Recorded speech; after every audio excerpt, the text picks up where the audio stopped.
তো খালাও তাকে বেশি দূর লেখাপড়া করাতে পারেনি, অভাবে সংসার, খালারও ছেলে সন্তান আছে, তার মধ্যে খালু রিক্সা চালায়। তো এর মধ্যে অন্তরাকে কে লালন পালন করবে? খালু কি কখনো মা বাবার মতো ভালোবাসবে? যে মা বাবাই ভালোবাসা দিত তারাই ছেড়ে চলে গেছে।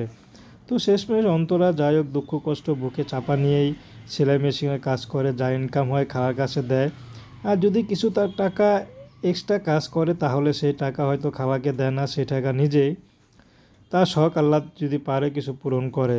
কিন্তু বেতনের টাকা যা আসে সবই অন্তরার খালা নিয়ে যায়। কিন্তু অন্তরার খালা যে অন্তরার বিয়ের বয়স হয়েছে, বিয়ে সাথে দিবে সেই ব্যবস্থা অন্তরার খালা করতে পারছে না আর চায়ও না।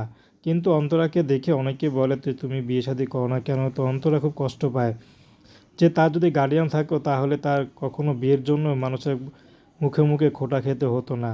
তো অন্তরা এখন ইউটিউবে এসেছেন, যদি ভালো একজন মানুষ পায়, সে যদি বিবাহিত হয় সমস্যা নেই, অন্তরা তাকে বিয়ে শাদী করে নেবে। তার বয়স যেমনই হোক, সে যদি ইনকাম কমও করে তাতে কোনো সমস্যা নাই, কারণ তার পাশে এখন একজন স্বামী